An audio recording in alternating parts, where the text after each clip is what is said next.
Welcome. Today's question is, can a company have a negative book value and what does that really mean? Let us break it down step by step. The first thing, the interview context, a very popular interview question, by the way. You will encounter this question in interviews because it shows whether you truly understand accounting principles and can connect them to commercial reality. Recruiters seek genuine insight and not just plain vanilla textbook answers. Yeah. Next, let's try to understand what exactly is book value. Book value is simply total assets minus total liabilities, exactly as shown on the balance sheet. Think of it as a company's net worth on paper, measured at historical cost rather than at the current market values. Moving on, in the next slide, how is book value calculated? Well, the calculation is straightforward. Book value simply equals to total assets minus total liabilities. When liabilities rise above assets, the number becomes negative. It is a snapshot taken at one moment in time, and it's not a verdict on the company's future. Moving on, in the next slide, let's ask this question. Can book value be negative? Yes, it can. A negative figure simply means that the liabilities exceed assets on that specific date. The balance sheet balances, but equity shows as a deficit. Next, how does negative book value actually happen? Well, four common paths lead to this negative book value phenomena. Number one, accumulated losses over several periods outweighing the profits. Second, large write offs or impairments. They reduce the asset values. Third, a company's heavy reliance on debt financing. It will simply increase the liability. And lastly, the retained earnings turn negative because total losses exceed total profits distributed or returned retained. Yeah.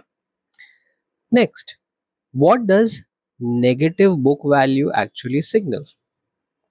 Often it signals financial stress, ongoing losses, or potential insolvency. However, context matters. It can also follow one off restructurings, fresh start accounting after bankruptcy, or deliberate write downs by the new management. All these things can lead to a negative book value. So, dig deep, analyze the details. Next, let's see some real world examples. Several airlines, technology firms, and companies emerging from Chapter 11 bankruptcy have reported negative book value.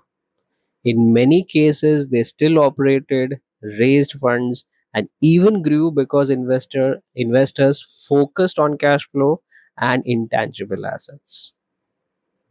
Next, what are the practical impacts of having a negative book value? Well, treat negative book value as a prompt for deeper analysis rather than an automatic red flag. Simply ask this few questions. Is the issue temporary or is it structural in nature? Next, how does book value compare with the market capitalization of the company? Then, do the cash flows and industry dynamics justify the gap? You will find your answers here. You will find whether is the negative book value temporary or it's something which is deeply rooted within the fundamentals. And when you judge, your judgment should integrate all these nuances and then come to a conclusion. Moving on, there are some of the common mistakes which people tend to make while addressing or understanding this issue of negative book value. What are these? The common mistake number one: assuming any company with negative book value will fail. No, that doesn't happen always. Some businesses carry valuable intangible assets that balance sheets understate, while strong cash flows can support operations and service the debt. Yeah. Next, the common mistake two: overlooking the industry norms. In asset light technology sectors, brand value, software, and customer relationships are rarely recorded at fair value. So, negative book value appears more often and is not automatically alarming or a big red flag. Take care in that. Next mistake, the common mistake number three: ignoring the hidden or off balance sheet value. The intellectual property, strategic stakes, or long term contracts can hold real economic worth even when the tangible assets do not. So focus on these things, read the notes to accounts, read the elements which are not sitting on the balance sheet, and find out these details. They are worth your attention. Next, what are your practical takeaways from this? What happens when you see a negative book value? What should you do?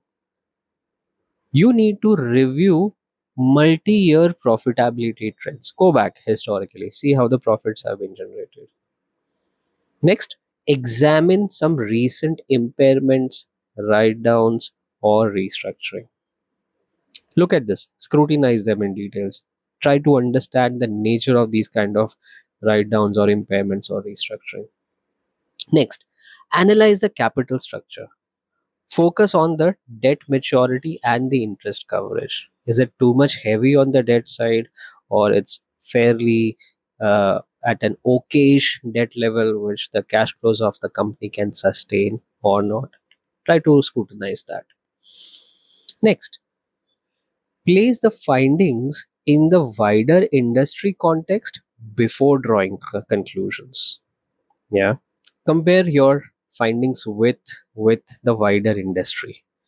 Take a judgment call whether it is completely deviating from the industry norms or it is in line. Yeah, and then decide whether it is working in favor or it is working against the company, or is it something regular or irregular that is happening with this particular company. Yeah. Yeah, so for more such practical insights on investment banking and finance, do visit our website wizenius.com and subscribe the YouTube channel for detailed lessons.